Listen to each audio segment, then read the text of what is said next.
현재 트럼프 대통령이 관세 폭탄 카드를 들이밀며 전 세계와 전쟁을 치르고 있는 가운데 놀랍게도 현재 전 세계는 한국의 대응만을 지켜보고 있다고 합니다. 대부분의 국가들이 트럼프의 수천억 달러 투자금 협박에 굴복했지만 오직 한국만큼은 아직까지도 트럼프의 3,500억 달러 요구를 거절하고 있기 때문인데요. 그런데 무슨 이유인지 전 세계는 이러한 한국의 저항을 응원하며 한국의 마지막 희망을 걸고 있는 상황이라고 합니다. 그리고 한 유럽 전문가는 이대로라면 결국 시간은 한국 편이므로 한국이 모든 것을 가져가게 될 것이라며 한국은 버티기만 한다면 엄청난 이익을 얻을 것이라는 견해까지 내놓았는데요. 그렇다면 도대체 상황은 어떻게 흘러가고 있는 것일까요? 안녕하세요. 저는 백악관 수석 전략가로 근무하고 있는 카터라고 합니다. 저는 숫자가 처음 책상을 넘었던 그날 밤이 아직도 기억납니다. 방은 환기구의 윙윙거리는 소리를 제외하고는 조용했지만 그 숫자는 어떤 경보보다 크게 비명을 질렀죠. 신용도, 채권도, 경화도 아닌 현금 3,500억 달러. 트럼프 대통령은 그 무지막지한 돈을 한국에 요구했죠. 저는 처음에 트럼프 대통령의 낙서를 잘못 읽은 것은 아닌지 궁금했습니다. 하지만 잉크는 분명했고 수요는 절대적이었습니다. 트럼프는 진심으로 한국이 마치 중세 왕국의 곡물인 것처럼 산더미처럼 돈을 넘겨줄 것으로 기대했어요. 저는 의자에 기대어 관자놀이를 문질렀습니다. 한 젊은 직원은 긴장된 미소를 지으며 분위기를 띄우려고 노력하더군요. 언론에서는 이걸 코너링이라고 부르고 있어요. 트럼프 대통령이 한국을 상자 안에 넣었다고 하더라고요. 기침처럼 나왔지만 저는 숨을 죽이고 웃었습니다. 우리가 한국을 궁지에 몰아넣었다고? 글쎄 나에게는 그저 미국의 공황의 냄새만 나는 걸? 한국을 그렇게 대접했다간 손해를 보는 건 바로 우리가 될 거야. 그날 밤 저는 여러 채널에서 뉴스를 시청했습니다. 미국 전문가들은 한국의 빠른 항복을 예측하며 트럼프 대통령의 대담함을 칭찬하더군요. 하지만 국제 방송으로 전환하면서부터 매우 다른 곡조가 들리기 시작했습니다. BBC에는 영국 전역에서 온 전문가들이 출연했어요. 맨체스터의 한 교수는 한국이 무너지면 우리 중 누구도 기회를 잡지 못합니다. 그들은 반드시 버텨야 합니다. 라고 말했습니다. 리즈의 한 경제학자는 한국의 용기는 우리에게 희망을 줍니다. 우리는 지도자들이 위협에 굴복하는 것에 지쳤습니다. 라고 덧붙였어요. 그랬습니다. 트럼프 대통령은 한국뿐만 아니라 유럽연합과 일본에도 막대한 투자금을 강요하며 결국 받아냈어요. 그러나 한국만이 끝까지 미국에 저항하는 상황에 전 세계는 한국의 편에 서서 한국을 응원하고 있던 것입니다. 다음 날에는 대사관에 케이블이 쏟아져 들어오더군요. 상파울루에서는 노조 지도자들이 메인 광장에 모여 한국 정부가 불합리한 양보를 거부하는 장면을 가리켰습니다. 한 사람은 환호하는 군중에게 이게 바로 주권을 가진 한 나라의 선택입니다. 라고 선언하더군요. 심지어 리야드에서 한 사우디 임원은 외교관에게 미국은 수십 년 동안 우리에게 육아를 지시했습니다. 그리고 우리는 그 명령에 복종해야 했죠. 하지만 석유도 없고 천연자원도 없는 한국은 여전히 미국의 불가능한 관세 협박을 거부하고 있습니다. 그들은 미국과 동등하게 협상합니다. 우리는 그것이 부럽습니다. 그의 동료는 한국은 배럴이 아닌 뇌에 투자했으니까요. 라고 건성으로 대답했죠. 물론 워싱턴 내부에서는 이야기가 다르게 전개되었습니다. 고문들은 한국의 항복이 임박했다고 자랑하기 위해 스튜디오로 행진했습니다. 한 사람은 카메라를 향해 다른 국가들처럼 서울도 결국 접힐 거예요. 피할 수 없는 일이죠? 라고 웃으며 말했습니다. 저는 그저 텔레비전을 음소거할 뿐이었어요. 오히려 전세는 미국에 불리하게 돌아가고 있었음에도 이들은 그저 입에 발린 말만 하고 있었거든요. 그리고 그 결정타는 바로 브뤼셀에서 일어났습니다. 저는 브뤼셀에서 열린 리셉션에서 유럽 장관들이 솔직한 발언을 하는 것을 엿봤거든요. 한 사람은 우리는 끝없이 다투기만 하고 있고 그래서 트럼프에게 휘둘리고 말았어요. 하지만 한국은 이러한 위기의 순간마다 하나가 되며 결국 최선의 결과를 이끌어내는군요. 정말 창피하네요. 라고 한숨을 내쉬었습니다. 또 다른 반쯤 농담을 던진 사람은 유럽을 대신해 한국이 협상하도록 해야 할지도 모르겠다 라고 말했어요. 그때 저는 한국이 제가 생각했던 것보다 더 큰 무언가가 되었다는 것을 깨달았습니다. 단순히 자국의 이익을 수호하는 국가가 아니라 다른 사람들의 존경을 받는 혁명의 상징이었습니다. 폭풍에 맞서 서 있는 요새 같았죠. 세계 각국은 한국이 패권국 앞에서도 주저하지 않고 협상을 진행했기 때문에 그들을 존경했습니다. 두려움보다 전략을 선택했기 때문입니다. 그래서 전 세계가 한국은 미치광이 트럼프를 막을 수 있는 최후의 보루이고 반드시 버텨내야 한다고 응원을 하고 있는 거였죠. 그리고 얼마 지나지 않아 충격적인 변화가 일어나기 시작했습니다. 바로 상상치도 못했던 국가가 한국을 지지하겠다고 공식 선언했기 때문이죠. 그건 바로 캐나다였습니다. 사실 캐나다는 대담한 제스처를 취하는 경우가 거의 없었습니다. 그래서 저는 이건 와전된 정보라고 생각했죠. 하지만 제 책상 위에 놓인 서류는 다른 이야기를 들려주었습니다. 캐나다는 한국을 라이벌이 아닌 파트너로 원했고 진정한 헌신으로 이를 증명할 준비가 되어 있었거든요. 어느 날 저녁 워싱턴 리셉션에서 캐나다 외교관 맞은편에 앉았습니다. 그는 몸을 가까이 기울이며 조용히 말하더군요. 당신들은 이해하지 못합니다. 우리는 지금 당신에게 필요한 것보다 한국이 훨씬 더 많이 필요합니다. 저는 목이 멜 뻔했습니다. 뭐라고요? 그는 희미하게 미소를 짓더군요. 우리 북쪽을 보세요. 지구온난화로 인해 북극이 열리고 있습니다. 러시아와 중국은 이미 북극을 지도화하고 있죠. 즉, 우리의 항로를 보호하기 위해 핵 추진 선박이 필요한데 우리가 신뢰하는 규율과 기술은 두 나라뿐입니다. 하나는 우리 자신이고 다른 하나는 한국입니다. 한국은 잠수함, 쇄빙선, 감시 드론을 만들 수 있어요. 그리고 우리는 지리를 가지고 있죠. 한국은 엔지니어링 기술력을 가지고 있으므로 우리는 한국에 전적으로 협력하겠다는 것입니다. 저는 눈썹을 치켜 올렸어요. 미국이 아닌 한국을 선택하겠다고요? 후회할 텐데요. 그러자 그는 웃더군요. 적어도 한국은 미국처럼 기분 변화에만 의존한 채 협상을 뒤엎진 않아요. 믿을 만한 국가란 말입니다. 그건 외교만큼이나 직설적인 말이었습니다. 하지만 그의 말이 맞았어요. 캐나다는 북극을 보유하고 있었지만 조선 속도나 효율성은 그렇지 않았습니다. 한편 한국은 북극해 항로에 대한 접근성이 필요했고 만약 이 항로에 대한 접근이 허용된다면 아시아에서 유럽으로의 운송 시간을 40% 단축할 것으로 예상되었죠. 이는 각 항해에서 거의 이 줄을 절약하고 연간 수십억 달러의 물류 비용을 절감하는 것을 의미했습니다. 해운 분석가들은 2035년까지 북극 항로가 연간 7천억 달러가 넘는 전 세계 컨테이너 물동량의 15%를 처리할 수 있을 것으로 예상했어요. 한국이 캐나다와 파트너십을 맺는다면 한국은 그 테이블에서 당장 전 세계에 대한 통제권을 주장할 수 있게 될 것입니다.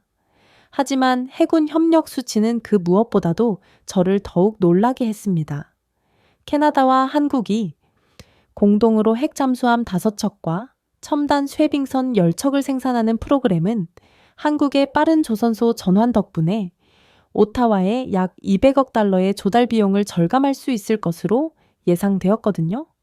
한국의 조선 산업은 기록적인 시간 내에 운반선과 유조선을 인도했으며 이는 종종 서구 평균보다 30% 더 빠른 속도였습니다.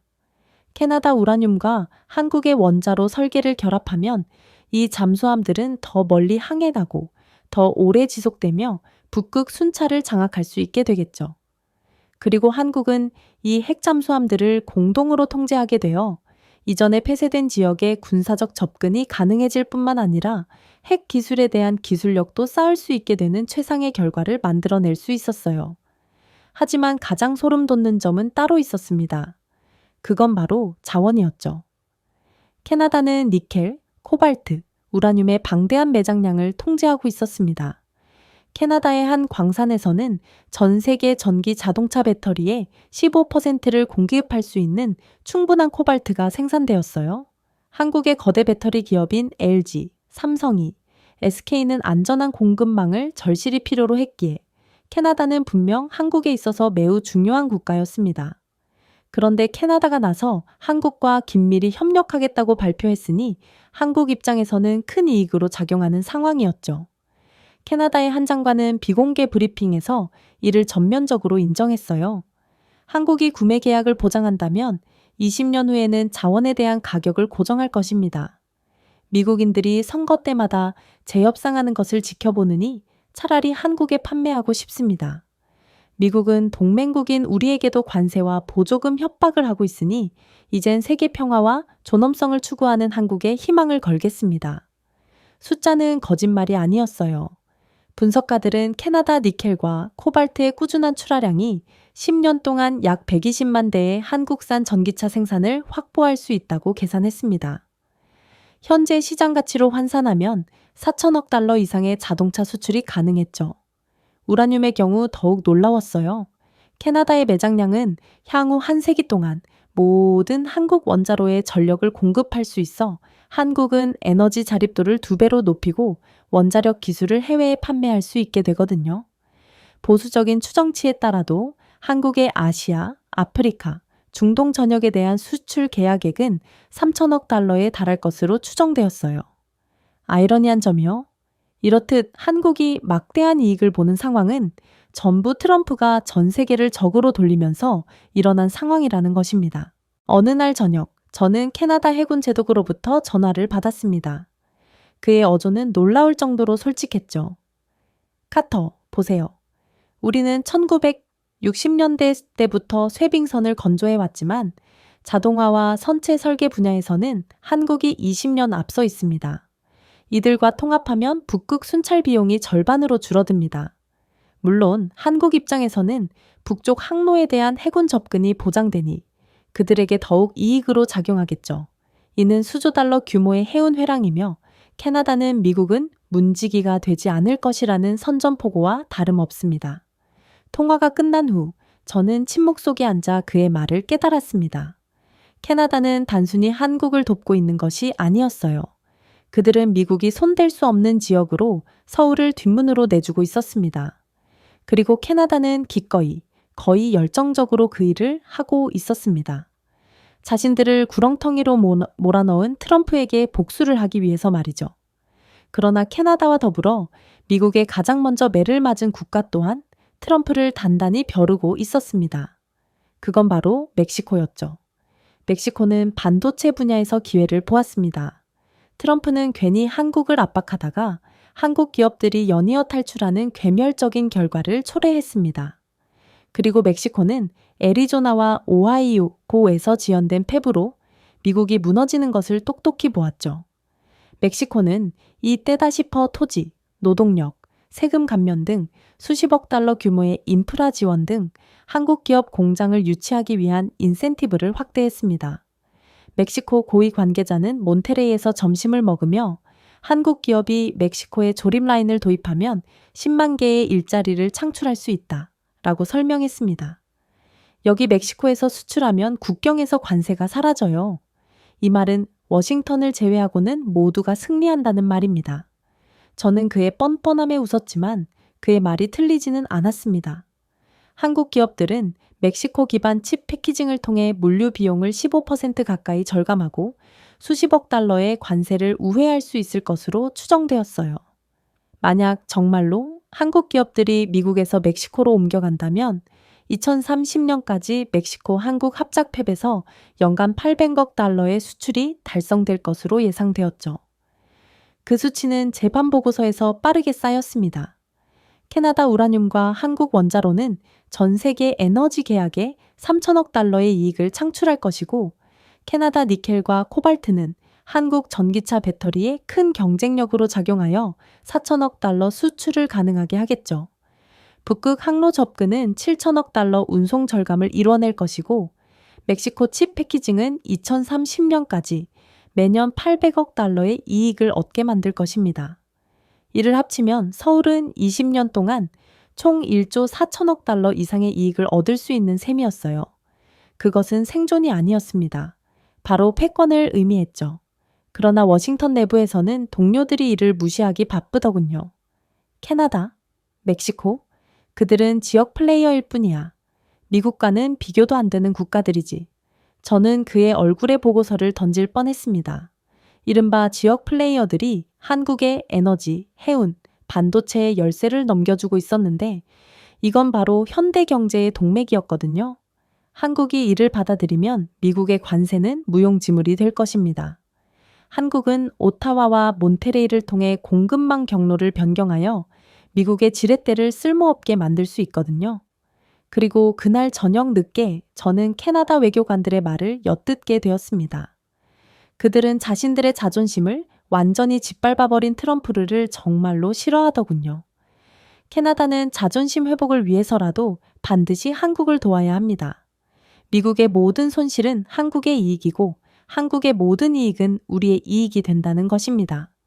그들에게 워싱턴의 혼란은 그저 기회였고 한국은 베팅할 가치가 있는 파트너였어요.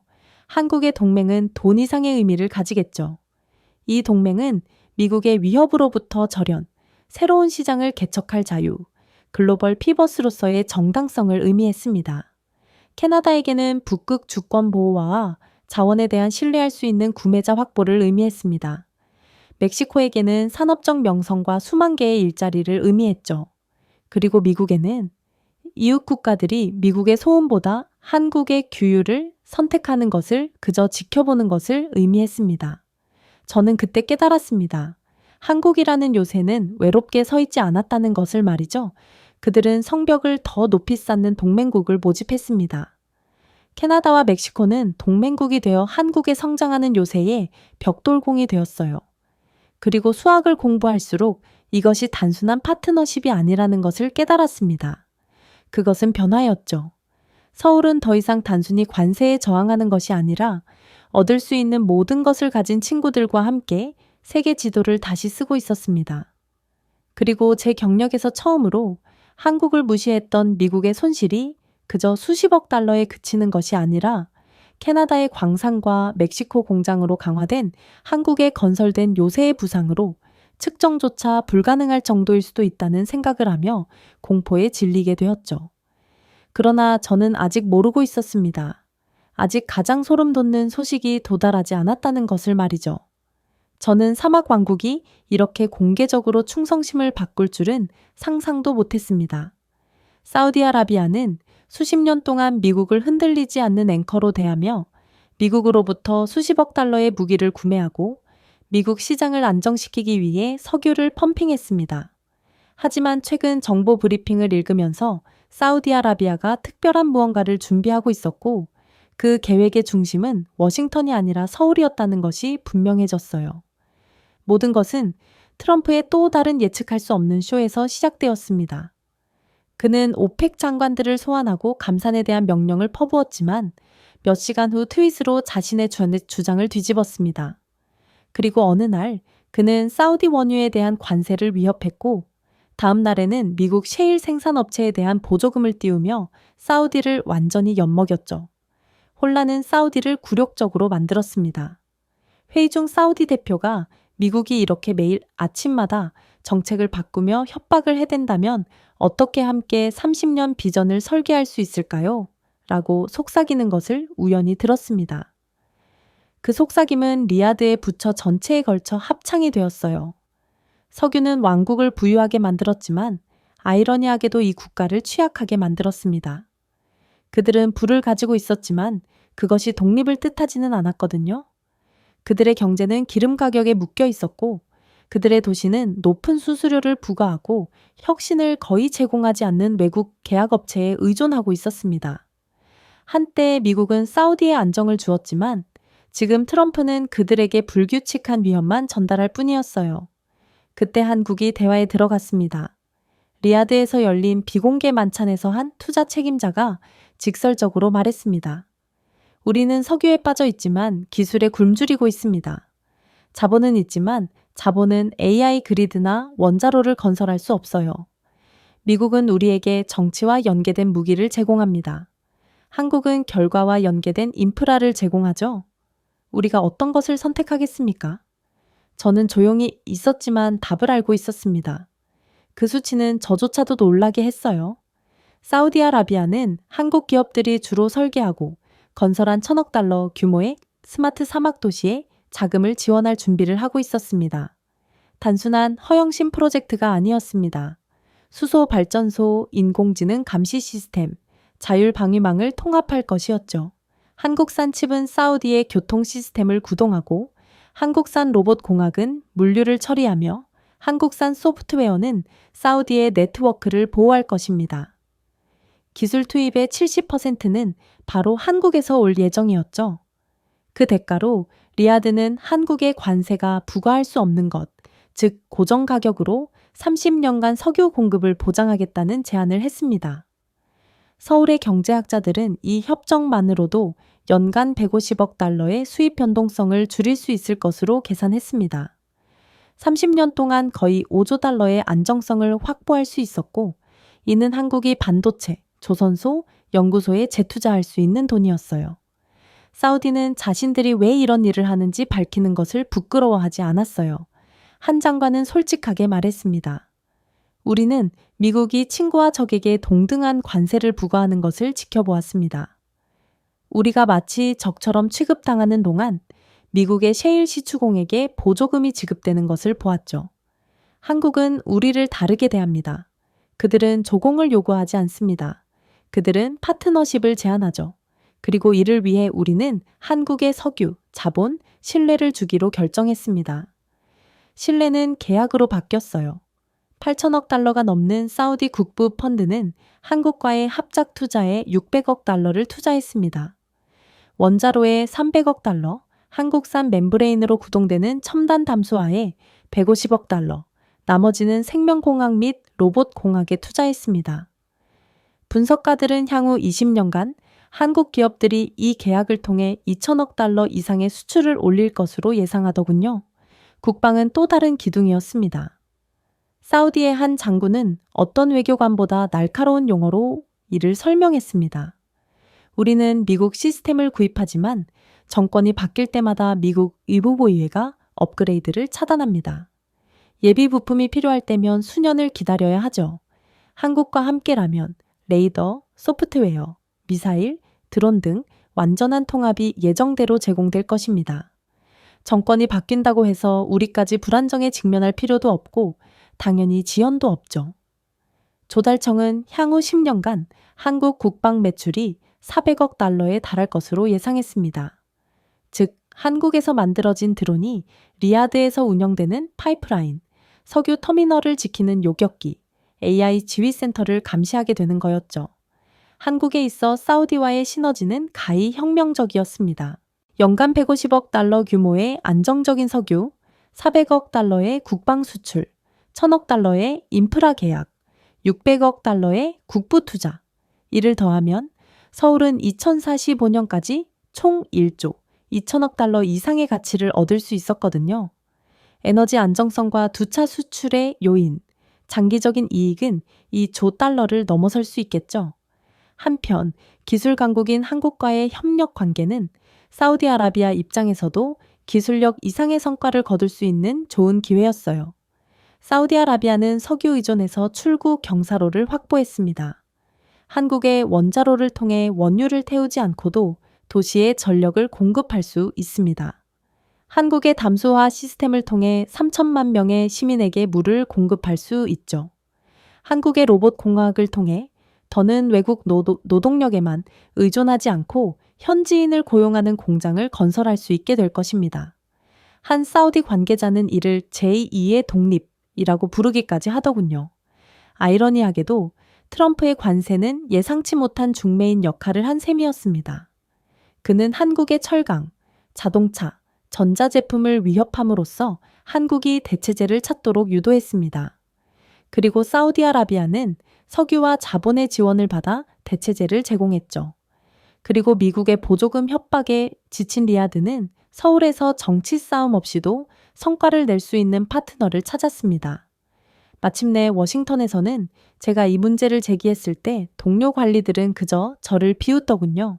사우디는 절대 우리를 버리지 않을 것입니다. 라고 한 동료가 말했습니다. 그들은 우리의 보호가 필요합니다. 저는 혀를 깨물었어요. 트럼프 대통령에서 보호는 예측할 수 없게 되었습니다.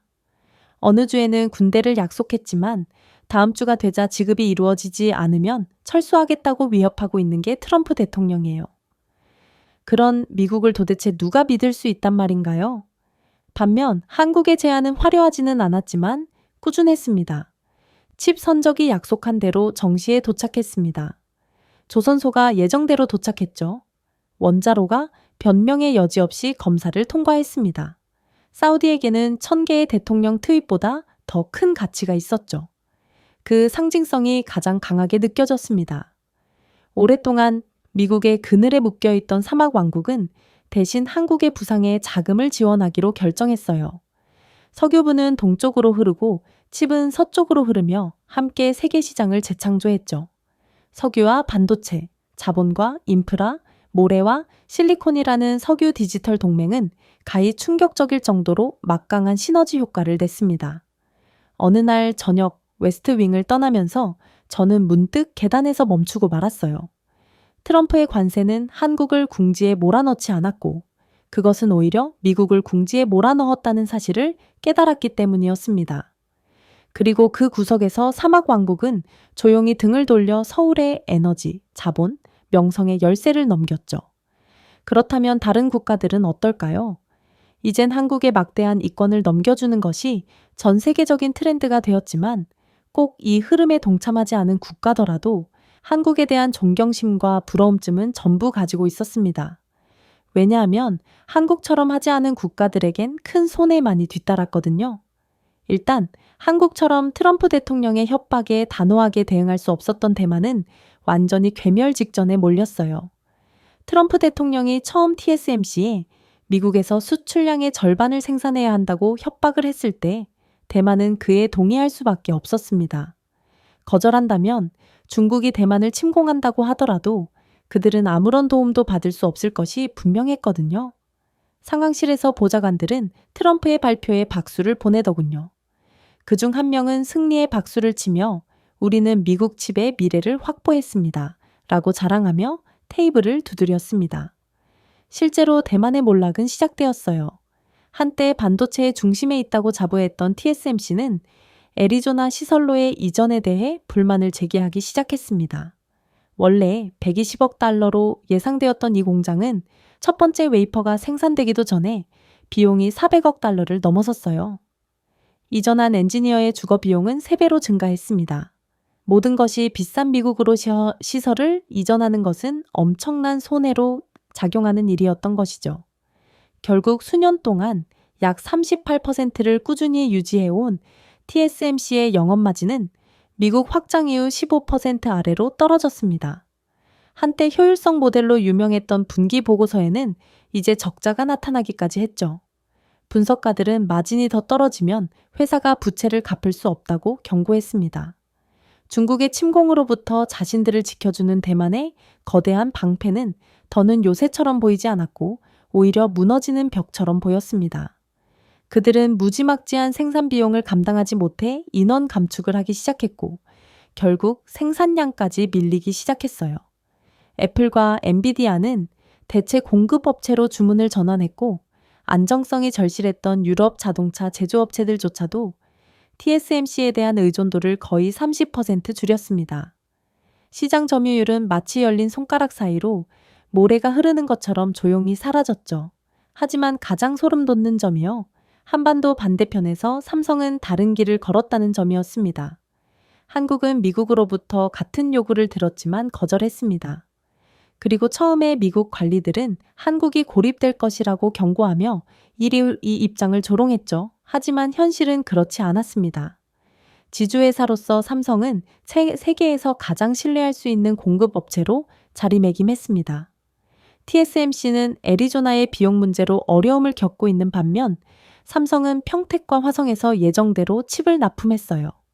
대만 엔지니어들이 이전에 항의하는 동안 한국 엔지니어들은 정부의 지원을 받아 생산 능력을 확장했습니다. 삼성의 반도체 매출은 연간 1200억 달러로 급증했으며 영업마진은 30%에 육박했습니다. 그 대조는 시간이 흐를수록 더욱 극명해졌습니다. TSMC는 30년 만에 처음으로 200억 달러의 단일해 순손실을 기록한 반면 삼성은 기록적인 수익을 기록했거든요. 한국의 파운드리는 98%의 생산 능력을 발휘하여 유럽, 인도, 심지어 주저하는 미국 기업들도 안정성에 대한 자부심을 삼켜야 했습니다. 저는 한 번은 유럽 무역위원회 위원과 이야기한 적이 있어요. 그녀는 좌절감을 숨기지 않더군요. TSMC의 지연에 대해 도박을 걸 수는 없습니다. 우리 자동차 제조업체들은 정치가 정착되기까지 2년을 기다릴 수 없어요. 대신 TSMC가 하던 업무를 삼성이 제공합니다. 그게 중요한 유일한 사실이에요. 그녀의 어조는 대만에 대해 단호했고 거의 원망스러웠지만 한국에 대해서는 감탄했습니다. 대만 내부의 분위기는 어두워졌습니다. 신문들은 정부의 제출을 공개적으로 비판했어요. 한 헤드라인은 비명을 질렀습니다. 우리는 복종을 선택했고 결국 파멸을 얻었습니다. 야당 지도자들은 사퇴를 요구했습니다. 나라 자체가 완전히 개판이 나버렸죠. 그러나 더욱 놀라운 것은 한국에 대한 전 세계의 찬사였습니다. 뉴델리의 한 저명한 경제학자는 한국은 저항하고 번영했습니다. 대만은 이를 준수하고 무너졌습니다. 이것이 주권의 미래입니다. 라고 썼습니다. 아프리카 무역부 장관들도 비슷한 정서를 반영하며 각국 의회에 대만처럼 항복하지 말고 한국처럼 협상하라 라고 촉구했죠. 싱가포르에서 열린 포럼에서 대만 의원이 속삭이는 소리를 엿듣던 기억이 납니다. 한국의 길을 선택했다면 좋았을 텐데요. 라고 그는 말했습니다. 그의 동료는 한숨을 내쉬더군요. 우리는 미국이 우리의 생명줄이라고 생각했습니다. 그러나 그건 우리에게 걸린 목줄이었죠. 한국으로서는 그 혜택이 대차대조표를 넘어섰습니다. 반도체 수출은 연간 2천억 달러를 돌파하며 매년 거의 2%의 GDP 성장을 촉진할 것으로 전망되었습니다. 외환보유고는 6천억 달러를 넘어 급증하여 향후 충격으로부터 보호받을 수 있었죠. 미국의 투자금 명목의 상납금을 지불하지 않는 이상 아마 한국은 전 세계에서 가장 많은 외화를 가진 국가가 될 것입니다. 모든 성과는 한때 대만을 통해 흘러갔을 수익으로 뒷받침되었어요. 월스트리트에서도 속삭임이 바뀌었습니다. 한때 대만의 규율을 칭찬하던 헤지펀드가 이제 한국 채권에 수십억 달러를 쏟아부었습니다. 한 애널리스트는 커피를 마시며 저에게 자유시장은 마가 관세를 믿지 않습니다. 그들은 한국의 회복 탄력성을 믿습니다. 라고 농담을 던졌죠. 이제 세상은 누가 현명하게 선택했는지 알기 위해 선전할 필요가 없었습니다. 그날 밤 사무실을 나서면서 저는 존엄성에 대해 다시 한번 생각했어요. 트럼프의 관세는 충성심을 강요하기 위한 것이었습니다. 하지만 두려움으로 매수한 충성심은 쉽게 무너질 뿐이었죠. 반면 한국은 존엄성과 번영을 지켜냈습니다. 대만은 존엄성과 함께 미래를 포기했어요. 하지만 더욱 놀라운 점은 이게 한국이 보여줄 모습의 끝이 아니라는 거였습니다. 왜냐하면 한국은 이미 차세대 기술까지 전부 확보해둔 상태였고 이런 나라를 적으로 돌린다는 것은 미국의 미래를 포기하겠다는 뜻과 다름이 없었거든요. 일단 트럼프 집권 이후 첨단 로봇 공학에서의 기술 발전은 전 세계적으로 더뎌진 상태였어요. 특히나 일본의 후퇴는 더더욱 빠르고 고통스러웠죠. 트럼프의 갑작스러운 전자제품 관세 인상과 미국 경쟁사에 대한 보조금 인상으로 일본 기업들은 후퇴에 빠졌거든요. 소니는 시장 불확실성을 이유로 로봇 사업부를 포기했습니다. 파나소닉은 자원을 다시 가전제품으로 옮겨야만 했죠. 한때 휴머노이드 프로토타입을 자랑하던 도요타조차도 프로젝트를 완전히 보류했습니다. 한 일본 임원은 비공개로 관세의 표적이 된 분야에 자본을 태울 여유가 없다라고 인정했습니다. 그들의 항복은 공백을 남겼어요. 미래를 위한 기술을 포기해야만 했거든요. 그러나 오직 한국만큼은 결단력으로 이를 채웠습니다. 일본이 비용 증가, 관세 분쟁, 예측할 수 없는 수출 정책 등 변명으로 가득 찬 슬라이드를 발표할 때 한국의 한 스타트업이 환자를 들어 올리고 바이탈을 모니터링하며 다국어로 유창하게 의사소통할 수 있는 휴머노이드 간호사 로봇을 공개했습니다. 비교는 끔찍했어요. 한때 로봇 기술력을 주도했던 일본은 현재 한국 옆에 서서 메모를 하고 있을 뿐이었거든요. 한국은 압박 속에서도 계속해서 번영했습니다. 그들은 다른 국가들처럼 트럼프의 협박에 분열하는 것이 아닌 동맹을 맺고 대응했죠. 현대모비스는 23개 기업을 연결하는 반도체 연합을 주도하여 센서와 칩의 꾸준한 흐름을 보장했습니다. 로봇 스타트업은 대학과 제휴하여 혁신을 가속화했죠. 한국의 정부 기관은 대기업뿐만 아니라 중소기업도 접근할 수 있는 개방형 연구 플랫폼에 자금을 쏟아부었습니다. 이러한 환경에서 혁신은 들불처럼 확산되었어요. 심지어 이번에는 엔비디아 CEO 젠슨 황의 딸 메디슨조차도 한국에 방문했더군요. 그녀는 한국의 로봇 스타트업이 엔비디아의 GPU를 휴머노이드 프로토타입에 원활하게 통합한 것을 칭찬했습니다. 나중에 비공개 대화에서 젠슨은 저에게 우리는 한국에 팔러 온 것이 아닙니다. 배우러 온 것입니다. 라고 인정하기까지 했어요. 그 고백은 저를 충격에 빠뜨렸습니다. 보통 킹메이커로 취급받던 1조 달러 규모의 미국 기업이 이제 한국 생태계 앞에서 학생으로 자리매김했거든요. 그럴 만도 했습니다.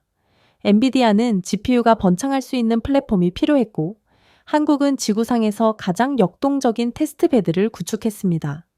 인간 직원보다 소포를 더 빨리 분류하는 창고용 드론, 전통 기계와 비교할 수 없는 정밀한 모내기, 농업용 로봇, 꾸준한 손놀림으로 외과 의사를 돕는 의료용 로봇 등 한국은 이미 노동력 부족에 대한 문제를 정면 돌파한 상황이었고 이게 바로 트럼프는 한국은 압박하지만 역설적으로 미국 기업들은 죄다 한국에 매달리고 있는 상황이 펼쳐지고 있는 이유였어요. 저는 이제 거의 공포에 질렸습니다. 한국은 그새 또다시 발전했는지 제가 생각했던 것을 아득히 뛰어넘고 있었거든요. 워싱턴의 한 동료가 한국 한 번의 금융 압박이 그들을 무너뜨릴 수 있다라고 말했던 것이 기억납니다. 그는 마치 운명이 결정된 것처럼 자신 있게 말했죠. 하지만 역사를 들여다보더라도 그의 말은 완전히 잘못되었다는 것을 잘 알 수 있습니다. 모든 경제학자를 괴롭혔던 첫 번째 기억은 1997년 아시아 금융위기였습니다. 한국은 통화 붕괴, 신용 소멸, 약탈적 헤지펀드로 인해 타격을 입었어요. 뉴욕의 애널리스트들은 한국 경제를 위해 부고를 썼습니다. 한 누리꾼은 생방송을 통해 회복하려면 한 세대가 필요할 것이라고 선언했죠. 하지만 3년 만에 한국은 예정보다 앞당겨 IMF 대출금을 전액 상환했습니다. 시민들은 가족 대대로 보관해 두었던 금과 보석을 기부하기 위해 줄을 섰고 가보를 금괴에 녹여 국가보유고를 가득 채웠습니다. 어떤 경제 모델도 이러한 통합을 예측하지 못했어요. 오죽했으면 지금까지도 외국인 투자자들은 고개를 저으며 우리는 이런 것을 본 적이 없다라고 말할까요? 그리고 2008년이 왔습니다. 미국 은행이 붕괴되면서 세계 금융 시스템이 흔들렸습니다. 분석가들은 한국이 불균형적으로 고통받을 것이라고 예측했어요. 수출국은 항상 먼저 하락합니다. 특히나 한국은 신흥국이니까 더 빨리 무너지겠죠? 라는 논리를 들이대면서 말이죠. 그러나 한국은 빠르게 다각화하여 무역을 신흥시장으로 전환하고 축적된 준비금을 사용하여 충격을 완화했습니다. 많은 유럽 경제가 반년 동안 경기 침체에 빠졌지만 한국은 18개월 만에 성장을 안정시켰어요. 그리고 이제 트럼프의 관세 전쟁으로 인해 많은 사람들이 한국이 흔들릴 것이라고 예상했습니다. 관세는 현대 경제를 구축한 철강, 자동차, 전자산업, 즉 현대 경제를 구축한 산업을 위협했어요. 미국 관리들은 이 압력을 견딜 수 없다라며 환호했습니다. 하지만 한국은 동맹, 다각화, 순수한 회복력으로 대응했습니다. 한국 기업들은 미국의 분노에 면역력을 가진 공급망을 구축하며 힘을 합쳤어요. 국제포럼에서 한 유럽 은행가는 이렇게 말하더군요. 한국은 무너질 것이라고 예상할 때마다 정반대로 행동합니다. 그리고 반드시 성공해내고 말죠. 그것은 합리적이지 않고 문화적입니다. 그의 동료는 그들은 위기를 붕괴로 보지 않습니다. 그들은 그것을 극복해야 하는 또 하나의 의무로 봅니다. 라고 덧붙였습니다. 그 차이는 일본과 비교했을 때 더 큰 충격을 주었어요. 위기 상황에서 도쿄의 본능은 후퇴하고 외부의 요구에 응하며 겨우 살아남는 것이었습니다.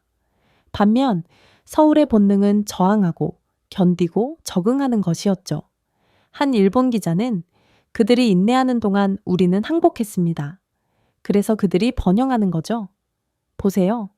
우리는 미국에 5,500억 달러를 투자했음에도 트럼프에게 버림받았어요. 하지만 한국은 한 푼도 내어주지 않고서도 전 세계의 존경을 받고 있습니다. 라는 기사를 쓰기도 했어요. 이 말은 널리 퍼져 도쿄를 당황하게 만들었지만 서울의 명성은 더욱 높아졌습니다. 수치를 자세히 살펴봤습니다.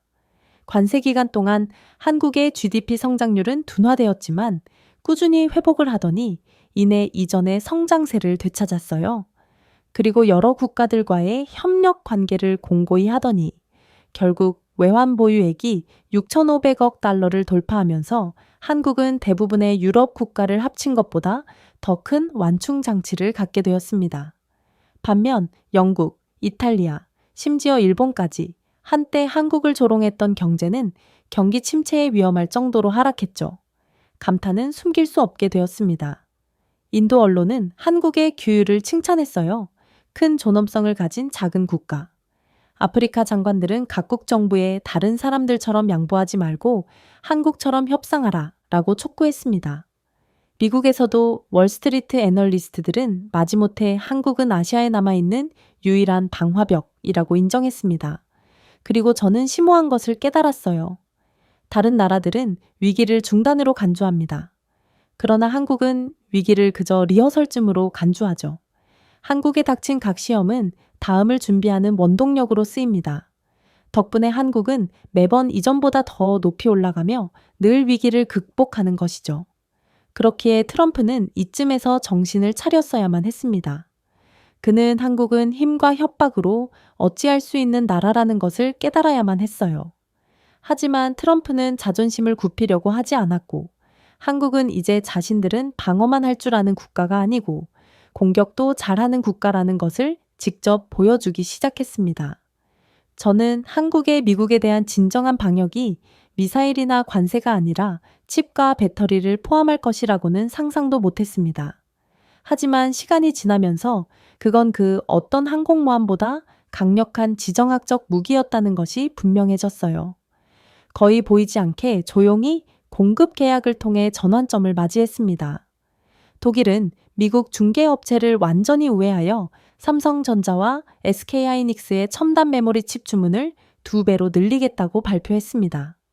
프랑스는 전기차 부문에서 고밀도 배터리의 80%를 LG 에너지 솔루션과 삼성 SDI로부터 공급하겠다고 선언했어요.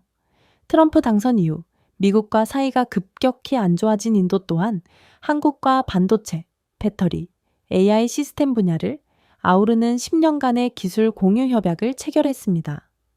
트럼프의 반응은 예측할 수 있었어요. 그는 분노한 채 유럽 지도자들에게 전화를 걸어 자동차와 철강 분야에 대해 한국과 협력할 경우 추가 관세를 부과하겠다고 위협했습니다. 그는 인도를 배신자라고 질책하고 독일의 나토의 약속을 재검토할 수 있다라고 경고했습니다. 하지만 각국의 지도자들은 저에게 조용히 속삭일 뿐이더군요. 한국산 칩이 없으면 산업은 붕괴됩니다.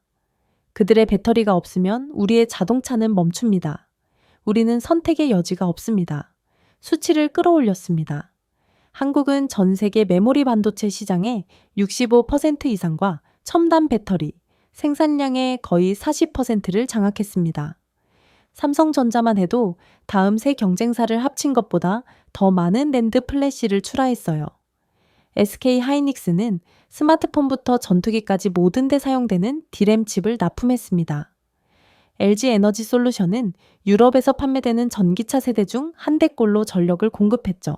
삼성 SDI의 솔리드 스테이트 배터리 시제품은 테슬라가 연방 보조금으로도 트레이서 따라올 수 없는 범위를 약속했습니다. 아무도 한국의 생태계를 대체할 수 없었어요. 그럼에도 미국은 노력했습니다. 그러나 인텔은 애리조나와 오하이오의 팹에 수십억 달러를 쏟아부었지만 지연과 수확량 문제로 어려움을 겪을 뿐이었어요. 리본 커팅으로 유명한 TSMC의 미국 시설도 한국 평택 메가 클러스터의 3배에 달하는 비용 때문에 엄청난 어려움을 겪었습니다. 사실은 직설적이었습니다. 한국에서 만든 칩은 더 저렴하고 빠르며 신뢰할 수 있었습니다. 경쟁자가 전혀 존재하지 않았죠. 배터리도 같은 이야기를 했습니다. 한국의 지배력을 무너뜨리기 위해 필사적이었던 미국 자동차 제조업체들은 현지 스타트업에 보조금을 지원했습니다. 하지만 포드와 GM은 한국 부품에 대한 공급 계약이 없으면 전기차 목표가 60%에 미치지 못할 것이라고 조용히 인정했습니다. 즉, 한국 전략의 천재성은 단순한 지배력이 아니라 동맹이었어요. 미국은 개별 국가에 압력을 가할 수는 있지만 한 번에 모든 국가에 압력을 가할 수는 없었습니다. 그래서 서울은 대륙 간 계약을 체결했던 거였죠. 현대와 기아는 인도 기업과 제휴하여 한국산 배터리를 사용하여 전기차 공장을 건설했습니다. 삼성전자는 독일 AI 연구소에 투자하여 베를린의 충성도를 보장했죠. SK 하이닉스는 중동의 거대 통신사들과 공급 보증을 체결하여 걸프만 인프라, 깊숙이 한국산 칩을 내장했습니다. 각 거래는 독립적이었고 결국 워싱턴은 한국을 도저히 멈추게 할 수가 없던 거였습니다. 긴장감 넘치는 회의에서 한 프랑스 장관이 저에게 말하더군요. 카테요, 당신은 이해하지 못하겠죠. 이건 칩과 배터리뿐만이 아닙니다. 우리 경제의 동맥입니다. 미국은 관세로 우리를 위협할 수 있지만 관세가 병원에 전력을 공급하거나 공장을 계속 가동하지는 않습니다. 반면에 한국은 그렇습니다. 한국산 부품이 없으면 우리의 병원은 무너지고 공장은 멈추고 말거든요. 그러니 우리가 누굴 택할지는 뻔한 것 아니겠습니까? 그 수치를 부인할 수 없었습니다. 한국의 반도체 수출은 연간 1,500억 달러를 넘어섰고 배터리는 700억 달러를 추가했으며 AI가 강화된 칩셋은 전체 수출을 2,500억 달러에 육박했습니다. 이는 전 세계 첨단 기술 무역의 거의 12%에 해당하는 수치였죠. 더 충격적인 것은 이러한 수출이 독일 GDP 성장의 6%, 프랑스의 4%, 인도의 3%를 직접적으로 지원했다는 점입니다. 본질적으로 한국은 압도적이고 대체할 수 없는 기술력 하나로 다른 경제를 자국의 생존에 묶어둔 셈이었어요. 트럼프는 트위터에서 분노했습니다. 독일과 프랑스는 한국의 꼭두각시입니다. 우리는 생산을 다시 미국으로 가져올 것입니다. 하지만 미국 기업들조차 그를 무시했습니다. 한때 워싱턴에서 구애를 받았던 엔비디아 경영진은 삼성의 첨단 파운드리에 대한 접근성을 확보하기 위해 조용히 서울로 날아갔습니다. 대통령이고 뭐고 일단 기업의 생사가 걸린 일이었기 때문이었죠. 퀄컴은 조용히 SK하이닉스와 수십억 달러 규모의 계약을 갱신했어요. 제너럴 모터스는 백악관의 항의에도 불구하고 LG 에너지 솔루션과 10년간의 배터리 계약을 체결했죠. 그러나 가장 충격적인 점은 따로 있었어요. 미국이 입은 보이지 않는 상처는 인공지능에 있었거든요. 미국이 관세에 집착하는 동안 한국 기업들은 머신러닝에 최적화된 칩셋에 막대한 투자를 했습니다. 삼성의 엑시노스 AI 프로세서, SK하이닉스의 뉴럴 디램, LG의 자율주행 모빌리티 플랫폼은 이미 몇 년 앞서 있었습니다. 이러한 기술은 소비자 기기뿐만 아니라 국방 시뮬레이션, 금융 모델링, 의료 진단에도 전력을 공급했죠. 2027년까지 한국은 전 세계 AI 전용 반도체의 거의 50%를 공급할 전망이었는데 이 말은 몇 년이 지나더라도 한국은 여전히 경쟁자 없이 독주를 하게 된다는 뜻이었습니다. 아이러니는 참을 수 없었어요. 미국은 한때 한국을 항상 모방하지만 결코 선도하지 않는 패스트 팔로워라고 조롱했습니다. 그러나 지금 미국 기업들은 한국의 접근을 간청하고 있어요. IBM은 한국 팹에 AI 클라우드 서버를 아웃소싱했습니다. 마이크로소프트는 데이터 센터에 대한 독점 배터리 계약을 확보했습니다. 아마존도 자체 AI 가속기를 출시하지 못한 후 조용히 삼성의 칩을 채택했죠. 저는 재무 공시를 읽으면서 믿기지 않는다는 표정을 지을 뿐이었습니다. 미국 기업들은 공급 불안정으로 인해 시가총액이 약 800억 달러 감소한 반면 한국 기업들은 같은 분기에 거의 1,200억 달러의 기업 가치를 올렸거든요. 월스트리트 애널리스트들은 마침내 사실을 인정하더군요. 한국은 회복력만 있는 것이 아닙니다. 한국은 대체 불가능합니다. 이제 한국에 대한 전 세계적인 인식이 바뀌었습니다. 유럽 신문들은 서울을 기술의 새로운 프랑크푸르트라고 불렀어요. 인도 언론은 한국의 혼란에 대한 규율을 칭찬했죠. 그야말로 트럼프의 한국에 대한 압박은 그다지 소용이 없었지만 한국이 되려 압박하자 미국은 완전히 막다른 곳에 내몰리게 된 것입니다. 트럼프는 치명적인 계산 실수를 했습니다.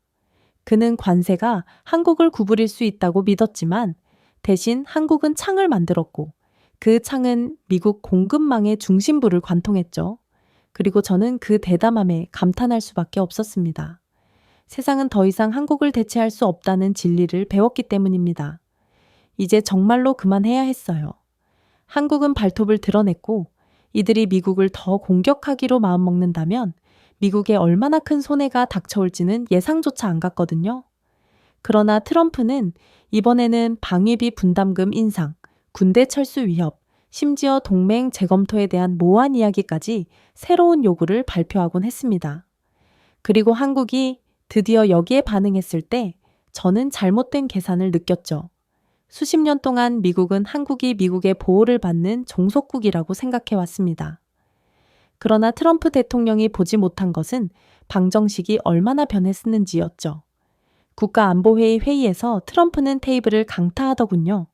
한국은 빨리 3,500억, 100억 달러를 지불해야 할 것입니다. 여기에 분담금 10배를 추가적으로 인상해야 합니다. 그렇지 않으면 우리는 짐을 싸고 한국을 나갈 것입니다. 그의 고문들은 불안한 표정으로 고개를 끄덕였고 일부는 충성심 때문에 다른 일부는 두려움 때문에 고개를 끄덕였어요. 저는 조용히 앉아 제가 읽은 보고서를 떠올렸습니다. 한국 방위산업의 호황, 토착무기 시스템의 증식 등 한국은 이제 워싱턴의 소나기를 훨씬 넘어 뻗어 있습니다. 즉, 대통령은 더 이상 우리에게 의존하지 않는 나라에서 철수하겠다고 위협하고 있던 셈이었죠. 한국의 전략적 위치는 트럼프도 관세를 부과할 수 없는 것이었습니다. 세계 무역의 3분의 1을 담당하는 해상 항로를 통제하는 중국, 일본, 러시아의 교차로에 앉아있는 한국은 단순한 안보의 소비자가 아니라 안보의 공급자였습니다. 태평양에서 발사한 모든 위성은 한국의 데이터 중계를 통과했어요. 황해 근처를 배회하던 모든 미국 잠수함은 한국의 항만 시설에 의존했죠. 인도 태평양의 모든 물류 계획은 부산을 닻으로 삼았습니다. 한국을 제거한다면 전체 구조가 흔들리고 만다는 뜻이었습니다. 저는 미 국방부 기획자와의 대화가 떠올랐습니다. 그는 카터, 한국의 항구가 없으면 미국은 아시아 태평양에서의 재보급 능력의 40%를 잃게 됩니다. 그들의 조기 경보 레이더가 없으면 미사일 발사에 눈이 멀게 되죠. 한미 관계는 더 이상 동맹이 아니라 미국이 한국에 의존하는 관계란 말입니다. 라고 고백했습니다. 하지만 이와는 달리 한국은 미국이 전혀 필요하지 않았어요. 오히려 그들은 기술을 통해 서울을 권력의 중심으로 탈바꿈시켰죠. 한화 에어로스페이스, LIG 넥스원, 현대로템, DSME 등 한국의 방산 대기업들은 더 이상 하청업체가 아니라 글로벌 수출업체였습니다. 그들의 K9 자주포는 미국 AM-109를 제치고 유럽 조달을 장악한 상태였어요. 그들의 자체 기술력으로 개발한 KF-21 전투기는 나토 회원국들의 많은 관심을 끌었습니다. 심지어 해군 호위함도 미국의 느린 배송에 치를 떨던 폴란드가 선택했습니다. 이런 상황에서 트럼프가 군대 철수를 위협하자 한국은 당황한 것이 아니라 그저 계약으로 대응했습니다. 그들은 폴란드, 노르웨이, 호주, UAE에 즉각적으로 무기를 공급하는 등 방산 수출을 40% 확대했습니다. 심지어 나토 회원국들은 한국 시스템이 미국 시스템보다 더 나은 가치와 신뢰성을 제공한다고 공개적으로 선언하기까지 했어요. 한 독일 장군은 우리는 예전에 정치적인 이유로 미국 시스템을 샀다. 지금은 효과가 있기 때문에 한국 시스템을 산다. 라고 직설적으로 말하더군요. 그 수치는 더욱 놀라웠습니다. 2026년 한국의 방위산업 수출액은 200억 달러를 돌파하여 세계에서 네 번째로 큰 무기 수출국이 될 전망이었습니다. 미국은 여전히 500억 달러 이상으로 선두를 달리고 있었지만 문제는 그 격차는 빠르게 줄어들고 있다는 것이었죠. 더 나아가 한국의 시스템은 종종 미국의 입찰을 대체했습니다. 폴란드 정부는 현대의 K2 블랙팬서를 위해 미국 에이브럼스 탱크를 거부했습니다. 노르웨이는 미국 자주포보다 한국산 K9 자주포를 선택했습니다. 오랫동안 워싱턴의 뒷마당으로 여겨졌던 중동에서도 한국산 방공 시스템에 대한 계약이 떼거지로 체결되고 있는 게 최근의 흐름이었어요. 워싱턴에게 굴욕은 날카로웠습니다. 트럼프는 한국을 의존적이라고 묘사하려 했지만 현실은 그 반대였습니다. 나토는 한국에 의존하고 있었고 미국은 계속해서 한국에 의해 계약을 잃고 있었거든요. 한국과의 모든 거래는 로키드 마틴, 레이시온, 제너럴, 다이내믹스의 매출 손실을 의미했습니다. 분석가들은 한국의 경쟁으로 인해 2026년까지 미국 방위산업체들이 잠재적 매출에서 약 150억 달러의 손실을 입을 것으로 추정했습니다. 그러니 트럼프의 압박은 한국에 어떠한 위협도 되지 않았던 거였죠. 저는 브뤼셀에서 열린 리셉션에 참석하여 나토 장관들이 조달에 대해 논의했습니다. 한 사람이 저를 향해 말하더군요. 우리는 더 이상 미국의 지원을 감당할 수 없습니다. 한국은 2년 안에 인도합니다. 그러나 미국은 10년이나 걸려요.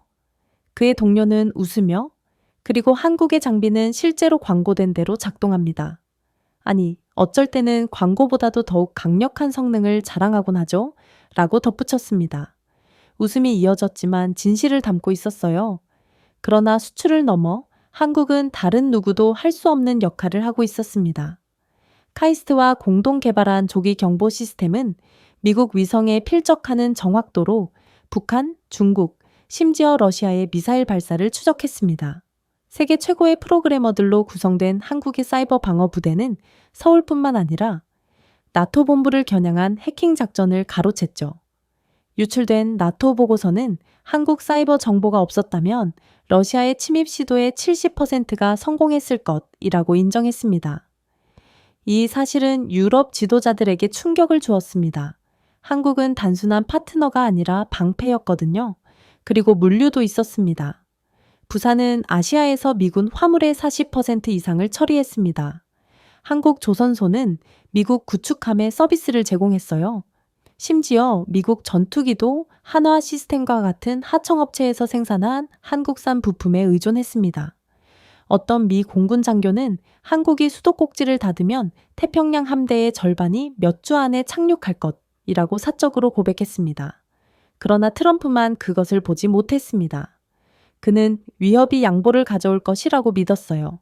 하지만 그가 더 많이 요구할수록 한국은 오히려 그 불가결성을 드러냈습니다. 그들은 외치지 않았습니다. 자랑하지도 않았죠. 그들은 그저 자신의 역할을 대체할 수 없다는 것을 세상에 보여줄 뿐이었습니다. 이제 이야기가 완전히 뒤집혔습니다. 나토는 공개적으로 한국을 안보 제공국이라고 불렀어요. 동유럽 국가들은 서울을 아시아 민주주의의 무기고라고 불렀습니다. 한때 적대적이었던 미국 상원 의원들조차도 한국의 파트너십은 어떤 관세보다 더 많은 가치를 제공한다 라고 인정했죠. 저는 백악관 복도를 걸으며 그 변화가 얼마나 깊은지 깨달았습니다. 한국은 단순히 방어만 한 것이 아니었어요. 지리, 기술, 동맹 등 자신들이 가진 강점으로 공격해 결국 미국을 상대로 승리했습니다. 더 이상 미국만이 유일한 후원자가 아니었습니다. 미국은 한국의 안정에 의존하는 고객일 뿐이었죠. 그리고 한국은 다른 국가들과는 달리 트럼프의 공격이 들어오자마자 곧바로 맞받아치기 시작했습니다. 저는 항상 바다가 미국의 것이라고 생각했어요. 국방부 청사부터 의회 연설까지 미 해군은 항해의 자유를 보장합니다. 라는 문구가 끝없이 반복되었거든요. 항공모함, 구축함, 잠수함은 모든 바다를 자국 영토로 주장하는 미국이라는 제국의 상징이었습니다. 하지만 한국에 대한 정보 보고서를 들여다보다가 저는 충격적인 사실을 깨달았습니다. 미국은 이론적으로는 바다를 통제할 수 있지만 실제로는 그 생명줄은 한국이 쥐고 있었거든요. 모든 미국의 해군력은 부산, 울산, 거제 등 부두에서 시작되었습니다. 겉으로 보기에는 크레인과 강철로 이루어진 광활한 숲처럼 보였습니다.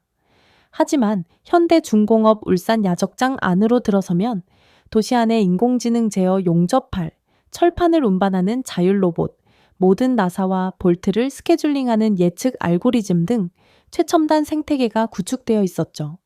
삼성중공업 거제 야적장은 더욱 비현실적이었습니다. 하나의 디지털 관제실이 건설 중인 수백 척의 선박을 추적했고, 각 단계는 0.01% 미만의 오차 범위로 실시간으로 매핑되었습니다. 대우조선해양 옥포 야적장은 양자 최적화 물류를 활용해 수주 간의 공사 일정을 단축하는 등 이를 더욱 추진했어요. 현대중공업, 삼성중공업, DSME 등 이 세 거대 기업은 함께 전 세계 대형 선박의 60% 이상을 건조했습니다. 유조선, LNG 운반선, 초대형 컨테이너선, 해군 구축함 등은 대부분 한국에서 만들어지는 것들이었죠. 심지어 미국의 동맹국들도 주문을 위해 줄을 섰습니다. 그리고 한국의 글로벌 해운사인 HMM이 용량 기준으로 가장 큰 컨테이너선 함대를 운영했습니다. 24만 TEU 규모의 알게시라스급 메가 선박은 아시아 유럽 무역의 거의 15%를 이동했습니다. 어떤 항구도 이를 무시할 수 없었고 어떤 항로도 우회할 수 없었죠. 트럼프는 이를 전혀 이해하지 못했습니다. 그는 관세가 한국을 압박할 수 있다고 생각했습니다. 하지만 한국은 한마디도 할 필요가 없었습니다. 더 효과적인 것은 스케줄링이었거든요. 미국 항공모함 시어되어 루스벨트호와 에이브러햄 링컨호가 아시아에서 수리를 요청했을 때 저희는 처음으로 이 사실을 알게 되었습니다. 보통 한국 부두에서는 미국의 배들에게 우선권을 부여해 주곤 했거든요. 그러나 이번에는 정중하지만 단호한 반응이었습니다. 유럽과 중동 고객들의 수요가 많기 때문에 가용 슬롯은 순차적으로 예약될 것입니다. 위협은 없었습니다. 저항도 없었죠. 하지만 결과는 혼란이었습니다. 미국은 독일 LNG 운반선, 카타르 가스 유조선, 심지어 인도네시아 프리기타메까지도 밀려서 대기하며 거의 1년 넘게 유휴 상태로 있어야 할 판국이었습니다. 이러한 몸멸적인 상황에 미국 언론이 폭발했습니다.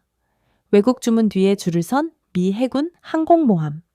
한 헤드라인이 비명을 질렀습니다. 또 다른 헤드라인은 서울 조선소가 미 해군 인질을 잡고 있다라고 선언했습니다. 트럼프는 공개적으로 분노하며 한국을 경제 사보타주라고 비난했어요. 하지만 그는 무엇을 할 수 있었을까요? 전 세계 어느 조선소도 이 일을 처리할 능력이나 정확성을 갖추지 못했습니다. 일본 조선소는 수십 년간의 투자 부족으로 무너졌습니다. 한국 조선 산업에 밀려 조선업 자체가 진작에 붕괴해버렸던 그들이었기에 일본은 미국에 아무런 도움이 될 수 없었어요. 중국 조선소는 거대했지만 보안상의 이유로 불신을 받았습니다. 유럽 조선소는 너무 작았어요. 받아들이기 어려운 진실은 피할 수 없었습니다. 오직 한국만이 할 수 있었습니다. 그러나 한국이 미국에 우선권을 주지 않는다면 미국 군함은 제때 수리를 받지 못해 안보에 중대한 공백이 생길 것입니다. 물론 군함뿐만이 아니었습니다. 상업용 해운도 같은 이야기를 했습니다. 한국 야드가 미국 계약을 몇 주라도 지연시켰을 때 월스트리트에는 괴멸적인 파급 효과가 생겼죠. 엑손모빌의 LNG 선적은 유조선이 DSME에서 아직 건조 중이었기 때문에 지연되었습니다. 역시나 한국은 미국에 우선권을 주지 않았기에 얼마나 더 기다려야 할지도 모르는 상황이었죠. 아마존의 글로벌 공급망은 성수기의 HMM의 선박이 유럽 고객을 우선시하면서 어려움을 겪었습니다. 보잉의 수출 일정은 현대 헤비의 특수 롤로프 항공모함이 사우디아라비아로 재배치되면서 흔들렸습니다. 지연될 때마다 수십억 달러의 손실이 발생했죠. 수치를 면밀히 살펴보았습니다. 이대로라면 올해가 지나기도 전에 한국의 스케줄링 우선순위로 인해 미국 기업들은 250억 달러에 가까운 매출 손실을 입을 전망이었어요. 한편 현대중공업은 100억 달러, 삼성중공업은 80억 달러, DSME는 60억 달러의 영업이익을 기록할 전망이었죠. 한국은 이미 공급망을 다각화한 상태로 유럽과 중동에서 끊임없는 계약을 성사시켰거든요. H&M은 유럽 물류 회사들과 장기 계약을 체결하여 주가를 2배로 올렸습니다. 메시지는 분명했어요. 한국은 미국과 싸울 필요가 없었습니다. 그저 다른 사람들에게 먼저 서비스를 제공하기만 하면 됐거든요. 그러나 한국을 그 무엇보다 손댈 수 없게 만든 것은 스마트 야드에 대한 숙달이었습니다. 이곳은 평범한 부두가 아니라 알고리즘 생태계였습니다. 예측 AI는 강철 피로도를 모니터링하고 용접 온도를 최적화하며 부품 부족을 미리 예측했습니다. 자율 크레인은 센티미터 단위의 정밀도로 컨테이너를 이동시켜 사고를 거의 제로에 가깝게 줄였죠. 모든 선박의 디지털 트윈을 통해 카타르나, 노르웨이 같은 멀리 떨어져 있는 원격 고객이 실시간으로 진행 상황을 추적할 수 있었습니다. 다른 누구도 이를 재현할 수 없었어요. 중국은 시도했지만 오차 범위가 너무 높았습니다. 일본은 시도했지만 고령화된 인력으로 인해 오히려 속도가 더 느려졌죠. 미국은 시도조차 하지 않았는데 마지막 대규모 조선소 업그레이드는 1980년대에 이루어졌습니다. 한국에 전적으로 의존하고 있었기에 딱히 이를 발전시킬 필요성이 없었기 때문이었습니다. 저는 현대 헤비에서 프리기타 민도를 기다리던 독일 해군 장교와 이야기를 나눴어요. 그는 웃으며 카터, 한국에서 주문하면 매시간 업데이트를 받습니다. 미국에서 주문하면 매년 변명거리가 생깁니다. 라고 말하더군요. 그의 웃음에는 한국에 대한 경외감도 담겨 있었습니다. 한국은 알면 알수록 천재적인 나라였어요. 금수 조치를 선언하지도 않았고 미국에 대한 보복을 위협하지도 않았습니다. 단순히 전략적으로 다른 고객을 우선시했을 뿐이었죠. 중동의 거대 에너지 기업들, 유럽 해군, 동남아시아 군함 등을 말입니다. 미국은 그저 특권에서 벗어나 다른 사람들처럼 줄을 서서 기다리게 될 뿐이었습니다. 그러나 한국에 전적으로 의존하고 있던 미국의 기다림은 곧 엄청난 약점을 의미했습니다. 한국은 이를 귀신같이 알고 얄밉게 그리고 무엇보다도 강력한 보복을 가했던 거였죠. 그들의 간접적인 압박은 사소해 보여도 매우 파괴적이었습니다. 태평양에서의 미 해군 훈련은 2척의 항공모함이 유지 보수 지연 중이었기 때문에 일정을 변경해야 했습니다. 미국 석유 회사들은 배송 누락에 대한 막대한 페널티를 물어야 했죠. 월스트리트 애널리스트들은 한국 인프라에 대한 과도한 의존을 이유로 물류 주식의 신용 등급을 하향 조정했습니다. 심지어 실리콘밸리 기업들도 서버와 데이터 센터가 부산과 울산에 묶여 있는 해운 장비에 의존하고 있었기 때문에 우려를 속삭이기 시작했습니다. 미국 장군들은 사적으로 분노했습니다. 한 명은 주먹을 불끈 쥐고 우리는 미 해군입니다. 왜 인도네시아 뒤에서 기다리고 있나요? 라고 외치더군요. 또 다른 한 명은 우리가 동맹국인 그들에게 위협을 가했기 때문입니다. 라고 씁쓸하게 중얼거릴 뿐이었죠. 그러나 더욱 씁쓸했던 점이요. 미국은 지금 한국을 따라잡기엔 너무 늦었다는 사실이었습니다. 한국 야드는 선박 건조 톤당 비용이 다른 누구보다 30% 저렴할 정도로 효율성이 높아졌습니다. 인도 시간은 전 세계 평균의 절반에 달했죠. 미국이 야드에 수십억 달러를 쏟아부어도 따라잡는 데 15년이 걸렸고 그때쯤이면 한국은 10년 더 앞서게 될 것입니다. 다른 나라들의 존경은 압도적이었죠. 유럽 신문들은 이제 전 세계 바다는 부산을 관통한다 라고 썼습니다. 중동 언론은 한국을 세계 무역의 진정한 문지기라고 극찬했어요. 한때 회의적이었던 인도조차도 한국의 해운 인프라가 없다면 인도 태평양은 공허한 표현이라고 인정했죠. 하지만 한국의 다음 대응에 비한다면 지금의 미국의 손해는 그저 약과일 뿐이었어요. 한국은 미국이 그동안 얼마나 한국에 의존해 왔는지를 뼈저리게 깨닫게 했거든요. 그동안 미국의 정보는 전 세계 최강이었습니다. 위성, 드론, 신호정보 등 이 도구들은 미국을 중국, 러시아 및 다른 모든 도전자들보다 앞서게 하는 도구였어요. 하지만 그 과정에서 조용한 혁명이 일어났습니다. 저는 이내 충격적인 진실을 발견했어요. 인도 태평양의 진짜 눈은 더 이상 미국의 것이 아니었기 때문입니다. 그들은 한국의 것이었죠. 케이블에서 시작되었습니다. 바다 밑에는 전 세계 인터넷 트래픽의 95%를 운반하는 광섬유 동맥이라는 현대사회의 진정한 신경계가 깔려 있었습니다. 수년 동안 미국은 이러한 경로가 자국 기업에 의해 확보되었다고 믿었습니다. 하지만 제가 본 보고서는 다른 그림을 그렸습니다.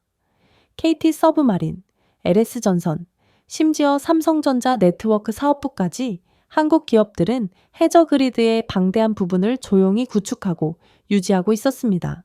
부산에서 싱가포르, 제주에서 로스앤젤레스, 페르시아만에서 마르세유까지 한국산 케이블은 상업뿐만 아니라 지능의 생명줄을 운반했어요. 트럼프는 그 미묘함을 결코 파악하지 못했습니다. 그는 자신의 군사 지휘부가 매일 한국 네트워크에 의존한다는 사실을 모른 채 철강과 자동차에 대한 관세를 위협했습니다. 예를 들어 하와이에 있는 미국 인도 태평양 사령부는 한국 기업이 공동 운영하는 환태평양 케이블에서 고대 역폭 데이터의 40%를 추출했습니다. 아이러니는 잔인했는데 그는 미국 우선주의를 외치면서도 장군들은 중국 잠수함을 추적하기 위해 한국이 제공하는 사료를 사용했다는 거였어요. 한국은 혼잡한 항로에서도 97%의 정확도로 잠수함 음향 신호를 식별할 수 있는 머신러닝 모델을 구축했고, 미국은 이러한 한국의 기술에 전적으로 의존하고 있었죠. 처음에는 아무도 눈치채지 못했습니다. 서방은 이를 그저 상업용 인프라라고 생각했습니다. 하지만 첫 번째 충격은 미국 구축함이 합동훈련 중에 중국 원급 잠수함을 찾을 수 없다는 것이었습니다. 한국군의 사료는 몇 분 만에 그 위치를 정확히 파악했습니다. 그러나 한국은 조용히 미국으로 가는 정보를 지연시켜 버렸어요. 결국 미 해군은 마지못해 한국의 데이터가 없으면 자랑스러운 시스템이 눈에 보이지 않는다고 인정할 수밖에 없었죠. 그때 미묘한 압박이 시작되었습니다. 한국은 결코 노골적으로 거부하지 않았습니다. 우선순위를 조정했을 뿐입니다. 나토 함정은 한국의 오션 내 피드에 가장 먼저 접근할 수 있었습니다. 인도 호위함은 실시간 경고를 받았습니다. 동남아시아 순찰대도 업그레이드된 한국의 데이터 스트림을 즐겼습니다. 하지만 미국 함정이요? 그들은 종종 지연 패킷과 업데이트가 5에서 10분 늦게 도착하는 것을 발견했습니다. 공식적으로는 기술적 혼잡이었습니다. 실제로는 한국의 전략이었습니다. 저는 그 여파를 직접 보았습니다. 어느 날 아침 국방부 장교가 보고서를 흔들며 제 사무실에 침입했어요. 카터, 우리 항공모함 그룹은 48시간 동안 유령을 쫓았습니다. 그동안 한국군은 유럽군들에게만 정확한 위치를 알려주었어요. 그의 얼굴은 분노로 붉어졌지만 분노의 물결 아래에는 두려움이 깔려 있었습니다. 한국 없이는 미국의 경계는 사라졌거든요. 수치는 소름 끼쳤습니다. 2027년 중반까지 인도 태평양 해군 작전의 72%가 한국의 오션 내 피드에 의존했습니다. 그리고 황해 근처와 동중국해 잠수함 추적의 80%가 한국 시스템에서 이루어졌기 때문에 미국의 의존도가 가장 높았습니다. 당연히 대체는 불가능했죠. 일본의 센서 네트워크는 면적의 15%에 불과했습니다. 호주의 범위는 너무 좁았습니다. 미국의 해저 케이블은 노후화되어 유지 보수 비용이 한국의 3배에 달했죠. 재정적 측면도 마찬가지로 파괴적이었습니다. 한국 기업들은 해저 케이블 및 센서 계약으로 연간 400억 달러에 가까운 수익을 올렸는데 이는 미국의 120억 달러에 비해 크게 증가한 수치입니다. 설상가상으로 한국 기업들은 EAI 업그레이드에 수익을 재투자하여 매년 한 발 더 앞서 나가고 있습니다. 오렌지, 보다폰과 같은 유럽 거대 통신사들도 KT 서브마린과 계약을 체결하여 미국 공급 업체를 완전히 우회했죠. 월스트리트 애널리스트들은 이대로라면 2030년까지 한국은 태평양 센서 경제의 60% 이상을 장악할 것이라고 경고했습니다. 트럼프는 공개적으로 미국 안보의 도둑질이라며 분노했습니다. 그러나 그의 장군들은 한국 데이터가 없으면 우리는 볼 수 없다 라는 어두운 진실을 속삭였습니다. 이 문장은 브리핑, 보고서, 비공식 논평에서 반복되었어요. 한국이 제공하는 눈이 없었다면 미국은 눈이 멀어버리고 말았습니다. 한국은 그저 정밀하게 이 힘을 휘둘렀습니다. 그들은 자랑한 적이 없습니다. 그들은 결코 위협하지도 않았어요. 그들은 그저 미국을 기다리게 했을 뿐입니다. 여기에는 지연된 패킷, 저기에는 누락된 데이터셋, 중요한 시간 동안에는 혼잡된 케이블 핑계가 있었습니다. 그리고 각 지연마다 미국은 수십억 달러의 작전 효율성이 떨어졌습니다. 지연된 패킷으로 인해 전체 훈련 일정이 변경되어 5억 달러의 비용이 들었습니다. 그야말로 목줄을 쥐고 있던 건 미국이 아닌 한국이었던 거였습니다. 한편 한국은 유럽 국가들을 우선순위로 두며 수익을 챙길 뿐이었죠. LS전선은 150억 달러의 기록적인 매출을 기록했습니다. KT 잠수함은 인력을 2배로 늘렸어요. 한화시스템은 나토와 80억 달러 규모의 계약을 체결했습니다. 즉, 한국의 미국과의 보이지 않는 싸움에서도 늘 이익만을 보는 국가였던 것이죠. 이제 누가 승자인지는 거의 정해진 셈이었어요. 그리고 이 싸움을 계속한다면 누가 가장 큰 피해를 볼지도 정해져 있었죠. 저는 이렇듯 미국을 압도하는 기술력을 갖고도 늘 조용하고 묵묵히 자리를 지켰던 한국을 보며 그저 두려움을 느낄 뿐이었습니다. 제가 준비해온 내용은 여기까지입니다. 끝까지 시청해 주셔서 진심으로 감사드리며 여러분들의 구독과 좋아요, 알림 설정은 영상 제작에 큰 힘이 됩니다. 이상 세모튜브였습니다.